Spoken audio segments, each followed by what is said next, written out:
come back to Sunrise and listen to an interesting program by Frank, or better known as Justin Bieber, with that microphone on. Before we get going, there's a couple thank yous that I'd like to acknowledge. We got some people in the room that helped make this beautiful display of golf equipment.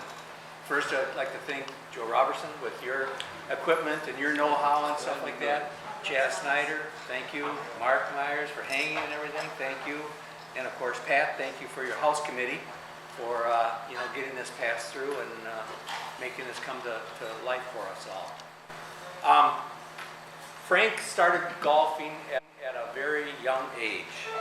He won his first championship, the Southern California Junior Golf Tournament, when he was at the tender age of 14. At 17, he went on and he won the Southern California Amateur Championship. Frank captained his golf teams at Glendale High and Occidental College. In 1954 and 1955, he won the Wrigley Bobby Jones Championship over on Catalina Island. He also won the Satori Golf Championship at the exclusive, prestigious LA Country Club. In '74, he won the California Seniors Championship, and he's twice won the Western Seniors Championship. Oh, that's good. In 1988, Frank won the Senior Masters Championship, played right here at Indian Wells Resort. All in all, Frank has won a total of 14 club championships at 5 different country clubs, including Oakmont, Santa Ana Country Club, and here at Sunrise. And he's been our club champion 4 different times. I asked Frank when we were talking about his history and so forth, what with your low handicap, scratch handicap, and the championships you won, what brought you here to Sunrise Country Club with our executive course? And he said, I didn't come here for golf. I came here to play tennis. So that's how we got him. Peggy and Eddie. Any which way we got him here. We are very blessed to have him amongst our community here at Sunrise. And I'd like to, he's a legend, and he's certainly a wonderful person for donating all these equipment. So we'll turn it over to Frank and let us tell about his history. I think I'll go home now. I'm while I'm ahead. Any rate, I'll start out by just saying briefly, I think I said it once, but you might not have all been here.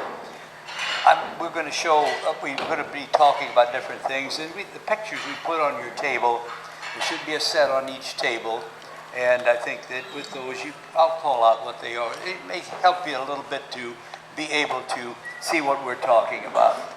Anyway, I'll say hello to my old friends here and some new friends.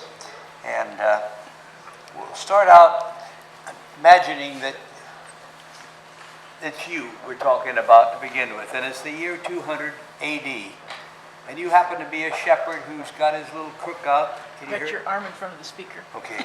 I knew I'd get some needling there. Anyway, so you're out there with your shepherd's crook, tending the flock out there on the dunes on the eastern part of Scotland on the shores of the North Sea. And it's not a resort place. It's pretty damn cold out there and wet. And you're bored and you're just doing nothing but trying to keep warm and trying to find some shelter. And one of the things you do is you swing your crook upside down so the handle does it, and at rocks and stones that are out there. And you're doing this one day, and all of a sudden, one of the stones you hit goes right into a rabbit hole. And you say, hey, how'd that ever happen? I wonder if I could do that again. So naturally you had to try. So they began to do that, and he attracted the attention of quite a few of the people in the neighborhood and who came over, other shepherds, and they wanted to try it. About that time, a little rabbit seer, you'll see his picture, came out of his hole that far, got his head out of the hole, and he said, hey, you fellas have just invented the game of golf.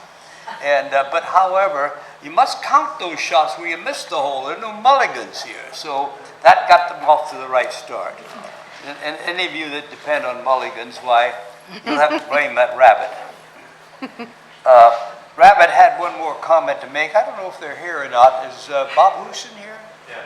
Right. Yeah, well, the rabbit said Bob McHoosen being Scottish, you're going to have to speed up your play. You just play too slow and you're holding everybody up. We don't have enough room out here. So you can blame the rabbit for any comments that have been passed down through the generations. Now, I don't know if Don's here. Don McPherson, is he here? He was the other day, so he probably isn't. You're not allowed to improve your lie of your shell or your stone that you're hitting. You've got to count those as strokes, and they're penalties. So I think that probably McPherson, I got Robbie Rod in here. They're getting McPherson probably retreated to the sidelines and nursed his beer or wine. Or scotch. Yeah, scotch, yeah. All right, for several hundred years, the grassy areas that are out on those dunes, and they're surrounded by a lot of heather and gorse, and those are the places where they were seeking shelter. But those grassy dunes seem like a pretty ideal place and to continue this pastime. So over the next few hundred years, more and more holes were dug out in the grassy areas where they were wide enough, and people moved their play with the rocks, but not too long with the rocks, because some wise fellow said, we're going to do better than this. So he started carving up the wood of a beechnut tree, which is very hard, into round balls, and they played with those for several hundred years. And then I think we might mention what these dunes were like and what the grassy areas were. Pretty soon they had started to number the holes. I mean, whatever area they were in, usually the town of any size, whether it's St. Andrews or Aberdeen or Newcastle or whatnot, Musselburgh, they were in those towns, and the towns kind of were proud of them because the towns owned the land. And so the fellows that played thought, well, we ought to number the holes. So they were numbered, usually from the smallest number that I've read about was a 6-hole course. St. Andrews had 22 to start with. That's quite a difference. And there was no regulations to the number. In fact, there were no real regulations, although they formed rather unofficial bodies at each place to cover what they were doing as they got to have more and more people playing. Some fellow got the idea that we can do better than these wooden balls, so he started making what we call the feathery ball. Now, it was a pretty clever idea. And if you pass up your rabbit, which already has cut people up a little, get the next picture shows what they used for their templates, and they did pretty good with them. They got them so they'd form into a good piece of leather, and they'd stitch that leather together till it formed an empty ball, in other words. So they would leave a little hole in the leather, and they would, after they'd stitched up the ball so it had everything solid except for that little hole, they began to stuff wet goose feathers in that hole. And there's the next picture shows you what they measured it by, a top hat. They put a whole top hat of those feathers in that little ball. Now that's no easy task, believe me. And it took usually a good maker of balls could make maybe maximum of 3 of them in a day. So it took an earl or a duke to be able to afford the game. A common man could really not play because he just couldn't afford it. Still And the same. they usually left that little hole for the purpose of turning the ball inside out so the stitches were inside and not out, which being on the outside would make a little bit of a problem. Yeah, pass this around. This shows one where the stitches were sort of on the outside, but you can feel how hard it is. You want to see that it gets around a little bit. I should push Nancy in favor of that. At any rate, it took some very sophisticated equipment to push these things in. They have to use their chest for finally toward the end to get that many in there, and they got it pretty darn hard, but they were wet. The leather was wet, and you know what leather does when it's wet. As it dries, it sort of shrinks. And I don't know if you know this, but goose feathers, when they're wet, expand tremendously. And so the combination of the two really ended up with a really tough ball. And as you can see from this, that ball is pretty hard. And a good golfer, although they could hit it about 180 yards, maybe 200 if he was particularly strong. And a lot depended, of course, on the wind and also whether the ground was too wet. But that was a possibility, and the game was kind of begun to be usurped by these feathered balls. I think it's a good idea at this time to take the next picture, which I believe, here, I'll look at my master list here. After you've seen the feathery balls, which are on the third page, you'll see, you can look at those and see how different balls are made. One of them up there has the stitches on the outside, and then you see the other one where you see the stitching, but the back side of the stitching. And it's hard for us to conceive, unless you made one yourself, but I doubt if many of you have. The ball was a pretty good improvement over what they'd had before. It had one, aside from its expense, it had one other weakness. The feather ball was always tough in wet weather because it could just kind of disintegrate when it got too wet. And of course, you're not very happy if your ball is going to pieces. The next picture is one, though, of a famous ball maker by the name of Gourlay. The family was one of the prominent ones, and they were probably made more feather balls than any of the others. And I just thought that's what a good feather ball looked like at the end. And we've got to realize that maybe like in the foreground, you see where the stitches were, they don't look like they're that neat, but you try doing it and then turning it inside out, and you're not going to get quite what you see when it comes out of the tailor-made factory. Wardrobe change. I don't want to be a Scotsman all the time with this cap. You recognize that this is not from Ohio State, this is USC. Well, I wouldn't want it to be But from Ohio. USC, neither one of them had a lot to do with feathers. Maybe Oklahoma. I'd want it to be from Oklahoma. Now, as I mentioned before, the golf links were owned by the townspeople. They owned them, and so they had the right of using the links for what they wanted within reason. They could play golf, and the women all used it to dry their clothes. The women used it, they'd hang their sheets or family clothes out on the gorse and the heather bushes. Made it great. With the winds over there, why, it was better than probably your regular washer dryer. Anyway, that was done, and main use of them, the main use that was supposed to be good was the military had Sunday afternoons to drill, and the country was usually at war with England, and most of it was archery, so it was big on archery practice on Sunday afternoon. But the main thing was that they brought these big, heavy vehicles with their equipment on it. As you've seen, what do you call those? Those caissons or whatever. Yeah. Anyhow, they'd bring them out there, and they had pretty big wheels, but they were thin. So on that wet and damp ground, they would tend to make ruts. And so the problem was that if you hit your ball in there, there was no relief, and you had you had wooden clubs which had pretty long heads, much longer than yours. How are you going to hit it out of that? So it was very frustrating to them, and a fellow came up with the answer.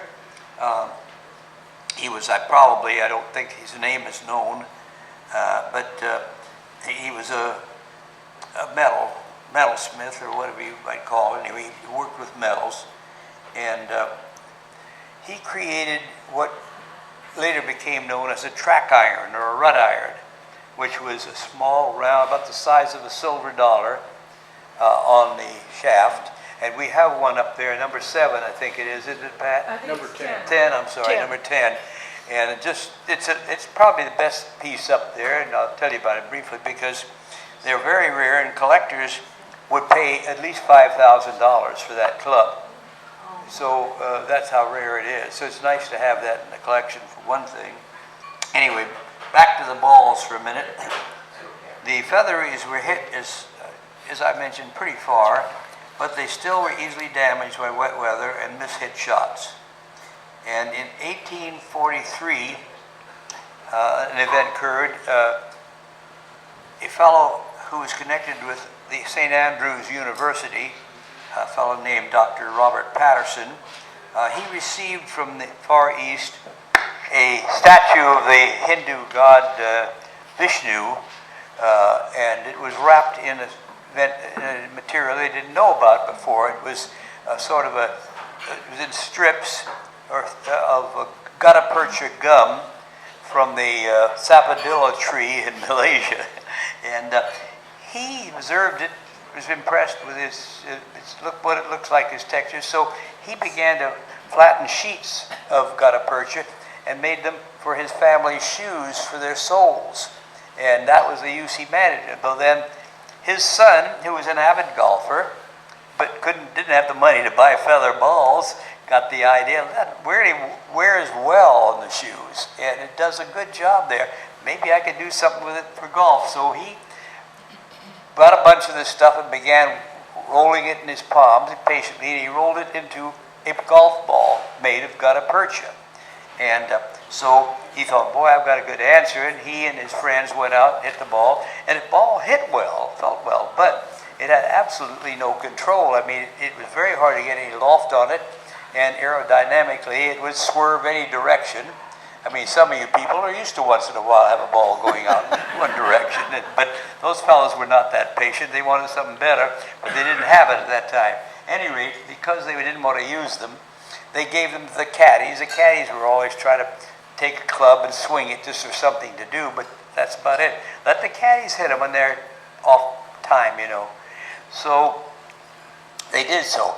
Well, the caddies found that the more they hit the balls, the more they got dented and cut, the better they began to fly. They really began to have lift in them. They began to be somewhat controlled if they started off line. I mean, they could control them. So, man, they really found something that would be a pretty good thing. All right, you got this material, this new material, this nice ball. Now, what are they going to do next? Well, metal makers began to make, wait a minute, I'll show you up. They began to make molds so that you wouldn't have to cut them by hand. First they cut, I think I didn't pass this one. This one shows the hand hammered gutta perchas, and those that were knife carved. They did it in various ways to put these grooves on the face of the ball, surface of the ball, and some of them may be quite round. And if you see that picture, it's got 5 balls on it there, and they're all gutta percha balls with different patterns on the face. And obviously the answer is, who wants to do all that work? So they came up with these molds that had these things built into the mold so that they could put the gutta perchas in there when they were preparing them. They put them in soft and warm and let them dry, and they dry very well in there. And they came out with these marks. Well, again, the feathers had a bad situation because of the wet weather. Well, the gutties were much superior, and everybody wanted them, but the biggest thing for the common man was that you could get them cheaper. And the second thing was that was bad was that when it real cold weather, and they do have some brisk weather over there, they would become brittle, and then they would break up into pieces after a hit sometimes. Well, that wasn't too bad a deal. It was annoying because they began to have rules at the different clubs, and they all had clubs like like St. Andrews and a few others really codified some rules that kind of got around and everybody kind of agreed to follow. And one of the rules was if your ball broke up like that, you could find the biggest piece you could, and you could drop another ball there without penalty and play it.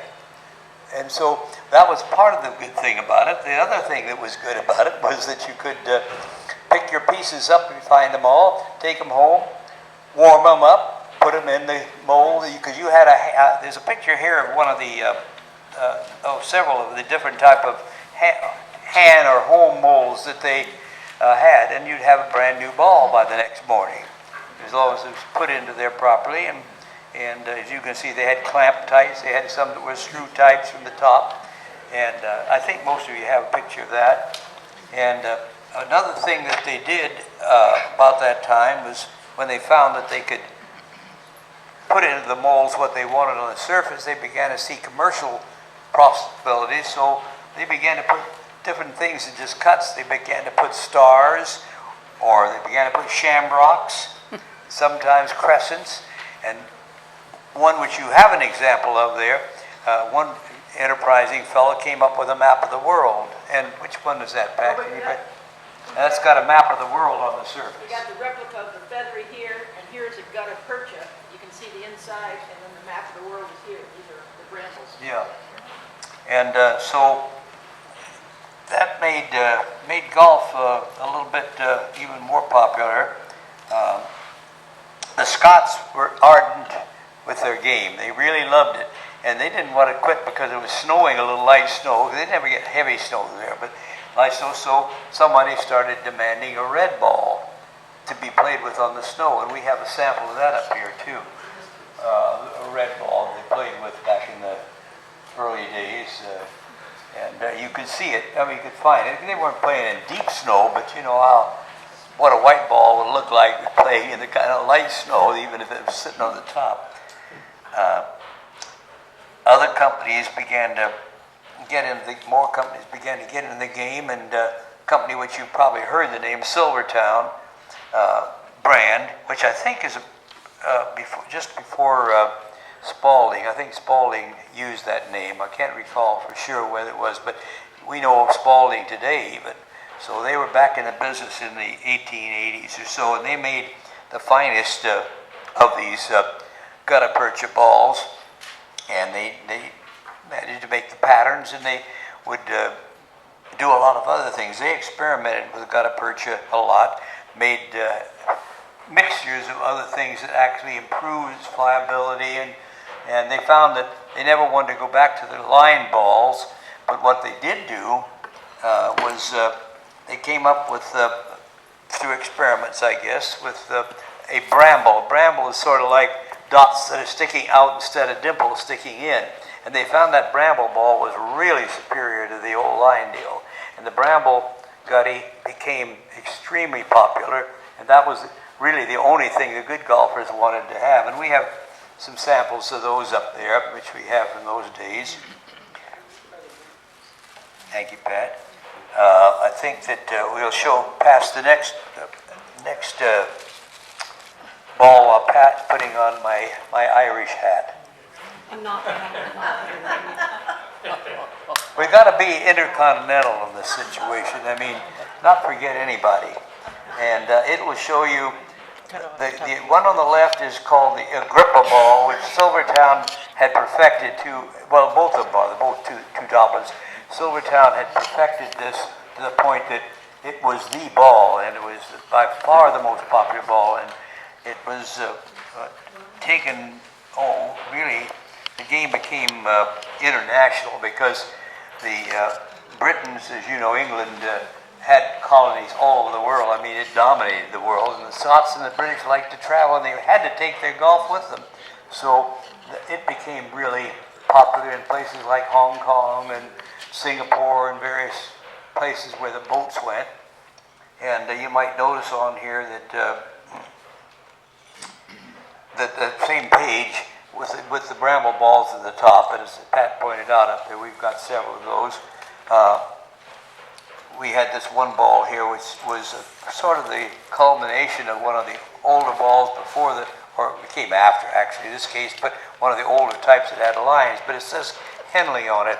That ball was very popular because it had the British, what do you call that, the British Jack? Union Jack? Union Jack, yeah, on it. And those are, I had a couple of those at one time. I didn't have one to give you now, but it's a very collectible ball. Where'd my thing go here? Now, speaking of the gutta percha at that time, the gutta percha ball influenced the making of clubs. This is how they tie into the clubs. The clubs of those days were made of beautiful long-headed clubs. We call them long noses, and they were used for years and years and years. that way, and there were no iron clubs at that time. The first one, only one was the one I mentioned that came a little later, that was the one that we have up there.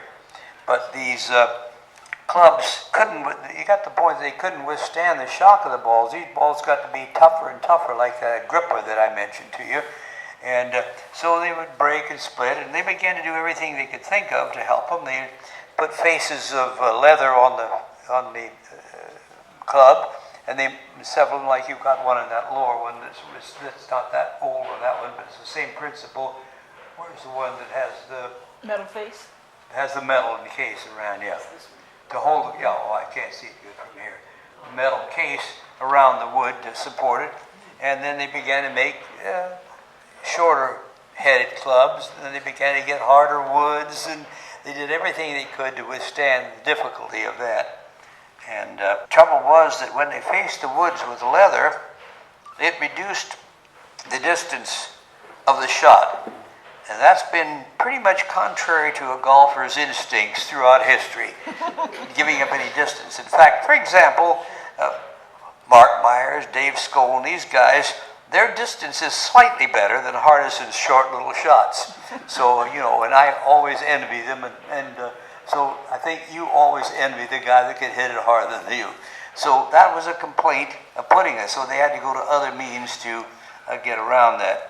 And they got newer hardwoods, and I said newer shapes, and then came, of course, the metal clubs of today, metal heads, and that was something the club could withstand anything on that, unless you got mad enough to whack it against a cement wall. In, I think it was 1898, sort of a minor miracle occurred. An American fellow named Haskell, who liked to tinker with things, took a pile of rubber thread. Now this is rubber they've got now. He dealt with that a little bit.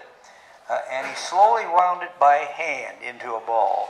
A real laborious task to sit there with nothing but thin rubber thread by doing it by hand. But he got it in a ball, and he had a friend called Bert Work. He was an American, and he found a way to heat a slab of gutta percha over this and press it into a cover over the rubber thread core. And it made a fine golf ball. Everybody really thought, boy, this is the greatest thing. But hand winding the core rubber thread took a lot of patience. I hate to pick on you girls, but they'd hire ladies who would sit in the factory all day wrapping these things up, and that could have added to the cost that came. But then came the real miracle. A fellow named Gameter, he was sort of the Joe Robertson of his day, was a great inventor, could fix anything and do anything with equipment. He invented a Rube Goldberg-looking machine that efficiently and quickly did the winding around an inner core. I mean, it just was a miracle that he came up with it. Only Joe would probably understand how it works. And they made an inner core about that time of things like pellets or mercury or whatever. They tried everything you could see, thinking they might get a little more distance. And I don't think anybody came up with the conclusion that one was a lot better than the other. Before I get out of this here, I think, let's see, this next one I have here. Well, these are two, the next two pictures are of two Haskell balls. One was... The one that looks the better to you, the other one has been a picture of one that was split at one time. It says Haskell on it, but it was a much more improved version of this. And the ball was so outstanding in the improved distance and long bounces that it was called the Bouncing Billy by people who said, that's the Bouncing Billy ball. And a lot of golfers didn't approve, and they said people that are using this ball are cheating. It's not a fair ball to use. And that's where the term, which we don't know too well here, but it's very well used in Britain, you bounder. Yeah, that meant that you were using this ball. That's how it started. And it's to this day you'll hear that term used, not because somebody's using that ball, it's just a guy whose integrity is in question. Don't anybody look guilty.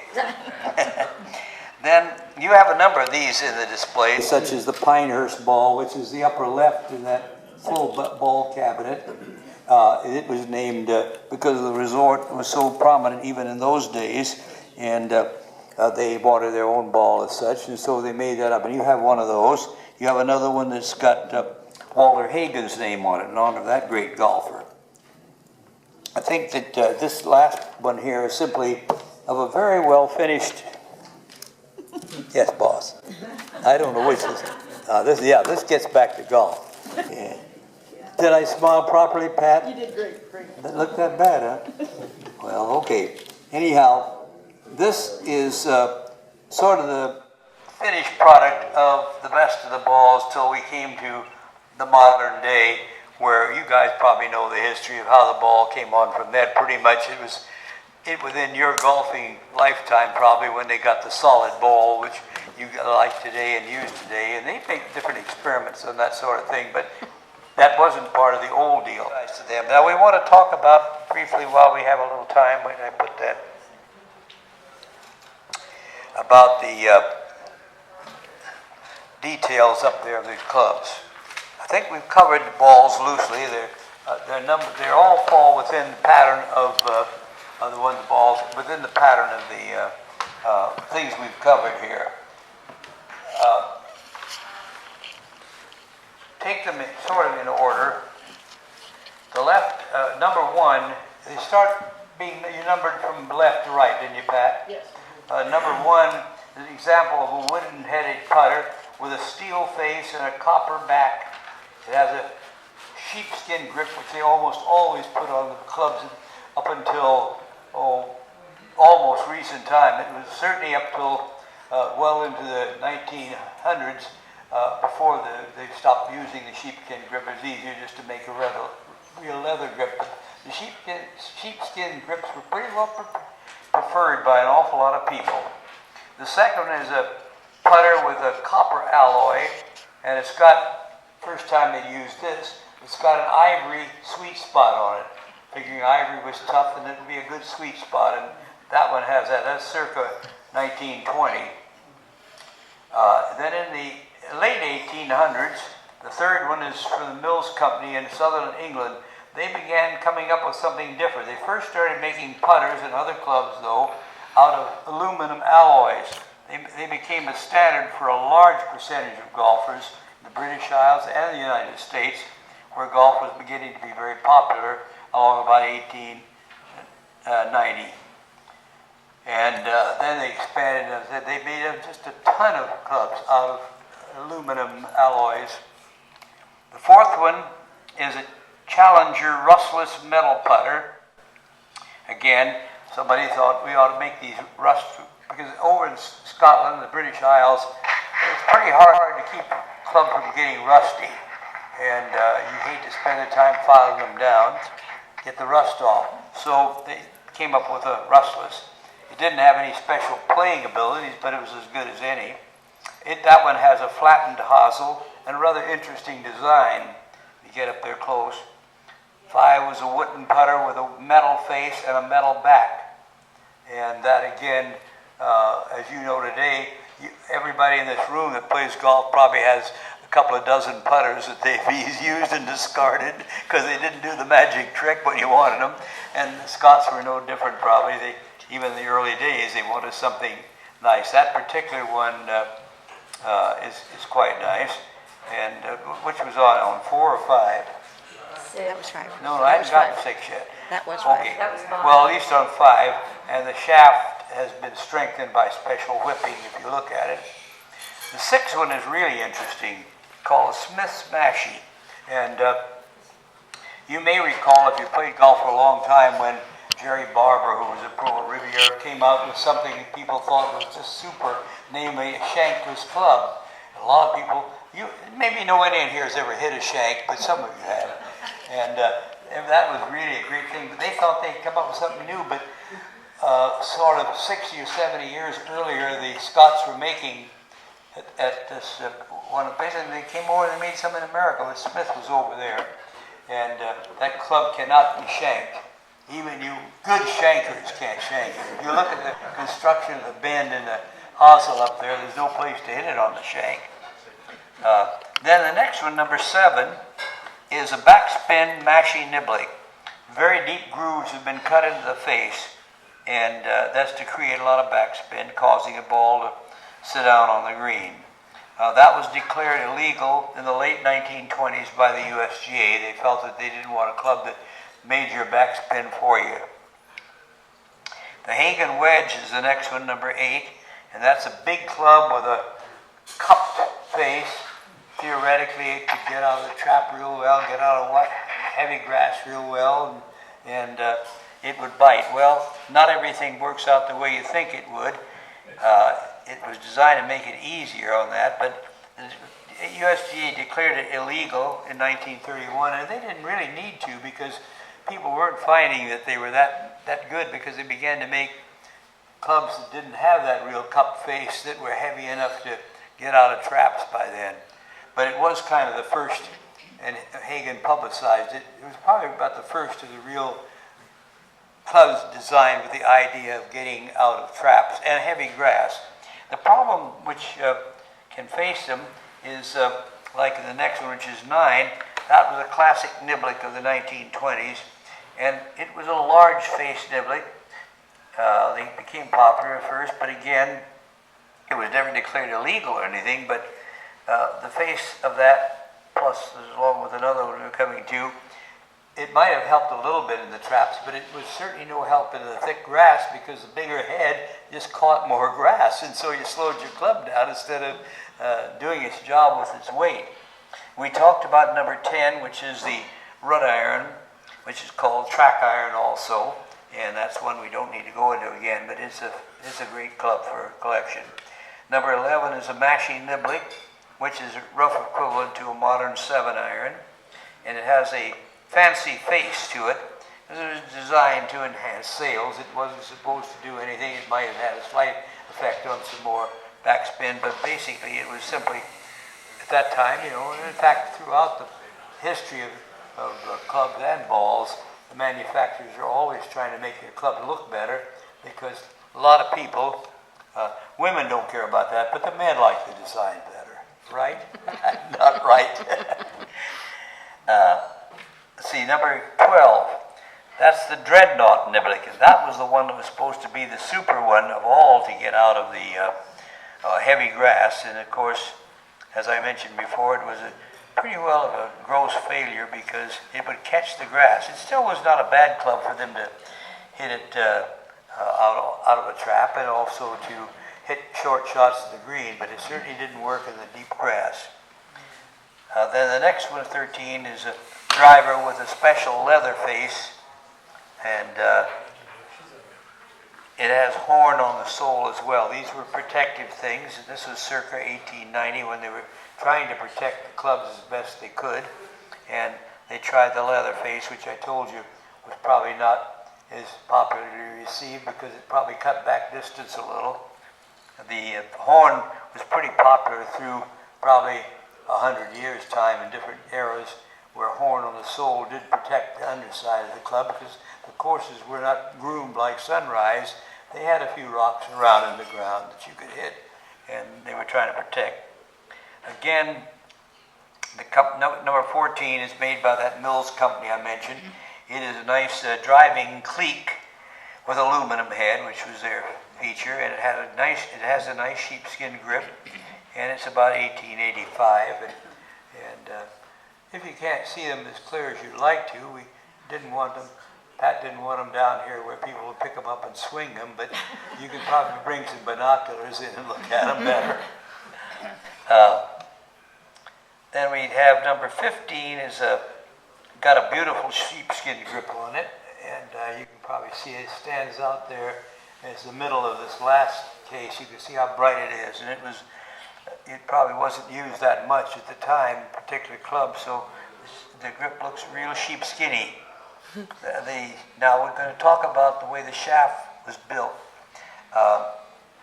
Originally, before they got the idea of putting the shafts into the hosels directly, they did what they made scared heads. Scared is a Scottish origin. It means spliced.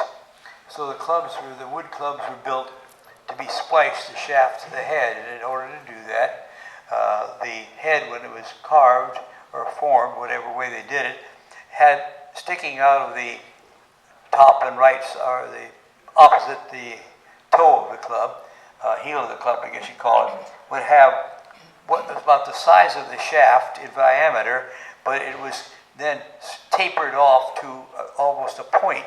And then the shaft itself was made to mate with that, so the two of them would fit together. And they glued them, and then they glued them with good glue, but they also, yeah, you can see how they made there. After they'd got them glued, then they whipped them, and they put pretty strong thread on them, so usually those clubs held up. They didn't have guys like, who are long-headed? Somebody named Tiger and guys like that were not hitting these clubs, and so I don't think any of them would have held up very well with that. And I might say on that, if any of you people are interested, basically, we have a very large group nationally and now internationally that love to play with these clubs. I have the honor, I would say, along with my pro at Santa Ana Country Club, we started this. I brought out about 200 or 300 old clubs that were not too valuable, but they were perfectly good shape. They were wood shafts, and threw them on the ground. Everybody could pick 5 of them, and we sat off to play a tournament. Half of them wore kilts, and some of them, we had a bagpipe on the first tee to start them off, and it went over so big that we began to enlarge it, and finally we heard from society, which I subsequently had joined, the Golf Collectors Society, and they wanted to know if they could use our term. Our term we used was hickory hackers. And so we did, and I helped them get the first one started, and then it just spread out from there. There's hickory hacker tournaments in every state of the union, and it's quite a number of them. There are a lot of them in England, Scotland, Denmark, France, Germany, all over.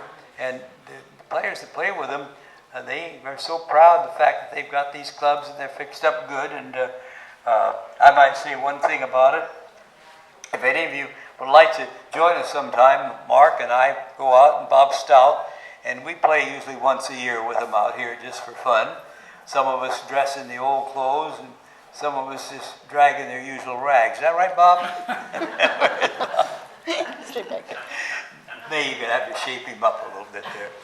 Anyhow, if you are interested, and you can find some of these, they're not as easy to find as they used to be once we got the hickory hackers going. You used to go in any thrift shop, and they'd be in the corner of a barrel with a bunch of these old clubs, but they're trying to snap them up. But you can find them if you look, and if they need repair, like grips are bad, or the whipping is bad, where the head comes into the hosel, the hosel comes into the shaft. Our fellow member Mark Myers, he's good at it. My brother was an expert at doing this. He loved doing it, and he was one of us. And he taught Mark how to do this. And Mark was pretty good at it. I watched him, and he does good. I'm sure that he'd be happy if you have one that you wanted to play with sometime to look it over and see what he could do. He will not charge you for the work. Last time I said that, his wife cringed a little bit. But what he will probably charge you, if he has to spend a couple of bucks for a new grip or something, why, he'll probably charge you for that. But he does a good job, and you can say, hey, I'd like to play with you guys. And you'll be surprised.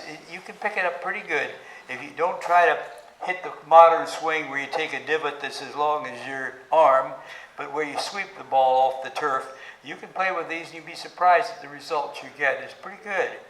But they wouldn't hold up good or wouldn't hit good if you try to hit them with that Bubba swing, or something, and take a long divot. Well, the last one on there isn't any special, any more than the other, but I'll mention it. It's got a head and a hosel that's encased in metal. And as we showed the head of one over here, it's the same idea, was for protection. And one other thing, too, it has, that we should mention, it has a metal shaft which was copper, and they covered it with copper to make it look a lot more like a wood, because some golfers always thought, oh, those steel shafts are no darn good, we want wood. So it was meant to design to make you think that you're playing with a wooden shaft when you actually had a metal shaft. Pat also pointed out last time when he did this that I didn't mention until she mentioned it. You want to put my fisherman's hat on? This is a Greek fisherman's hat. I just want to show you, these are all the kind of hats you can wear on the course. Where's your hat, Nancy? Okay. You can wear any kind of hat you want out there. That's good. Like, I don't ever wear caps because my skin is, if you haven't noticed, is a little fair and vulnerable, and I need a good brim, so I wouldn't wear this. But if I went fishing in Greece, I would, because I'd be recognized. On that end over there, you'll see a bunch of tiles. And those tiles, what they are there, you'll see funny figures on them, sometimes names. Each one of those is a logo of a famous club maker or ball maker, like Forgan, Philp. Those were the guys from Scotland, and we even have a few of the early starters like Spalding and McGregor that were making clubs early in the 1900s, and a few of them in the 1800s.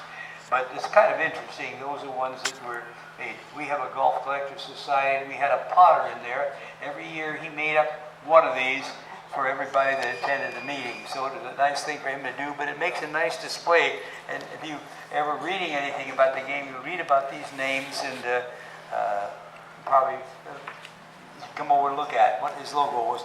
Now, are there any questions? Because I've been put on a strict time limit. Go ahead. What was the time frame of the leather ball? What was the what? Time frame. Well, the feathery ball, we're just guessing, it was probably around about 1200 when this came up. Nobody knows.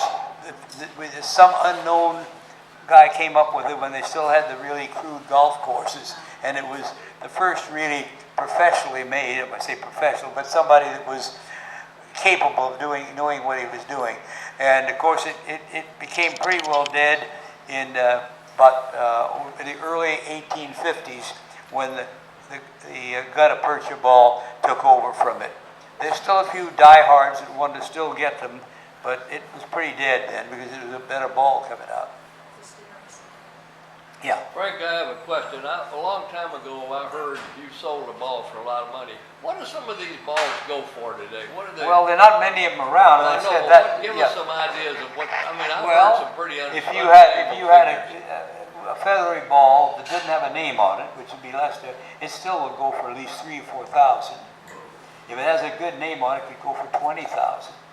Oh, Pretty good. Yeah, it is. that's why we don't have it in Your here. name would be good, wouldn't it? If you could sign one Well, of mine. I don't think I can sign one. I can't write anymore. You can't read my writing.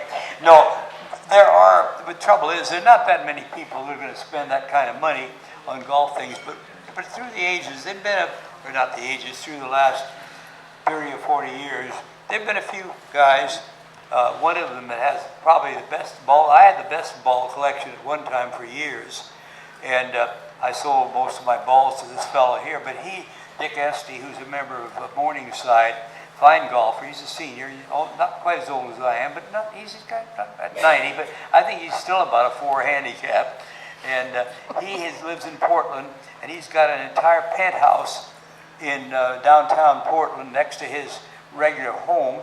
He's got an entire penthouse where he has his golf museum, and I've known him to pay as high as $125,000 for a particular ball. It was one used by Tom Morris, who's a famous name in golf. It's authenticated. It's got his name on it and everything, and so they can go high. But you'd have to be pretty flaky to spend that kind of money. I sure would. I was lucky. I got all. Well, anything I've got here, son, you can have it. That kind of deal. You couldn't do that anymore because they began auctioning. They have these big auctions, and they got the few high rollers out, and they would bid the stuff up. The Japanese really started it. When they started building these country clubs over in Japan, and that's the time, remember, when they were buying all our hotels, and they had all the money in the world. They bought Pebble Beach and everything. So they didn't know what they were doing. They would just offer for anything. I need 10 clubs. They'd go to St. Andrews, put an ad in the paper, and whatever the guy asked, it could be a club. I could tell him, you're buying a club that you can buy at home in a thrift shop for a couple of bucks, and they'd pay maybe $500 for it. They just put the money out. So it was a bit of funny deal, but it's stabilized now where most of the good stuff is in a few hands. And those hands would not sell, and if they did, they would want a lot of money. I imagine a collection like Dick's that I mentioned, the fellow in Portland, if he got the right guy, I imagine he could sell his collection for probably $15 or $20 million. He's got more stuff worth money than Joe Robertson over here. I'm glad he does. Yeah, I'll buy your beer next time, Joe. You don't have You to. can have my clubs, Frank. Yeah, right. Thanks a lot. They cost a lot. If you I can't won hit them in a raffle. listen, if you can't hit him, why do you expect me to hit him? I don't know. Well, Anyway, any other questions that come to your mind? Yes.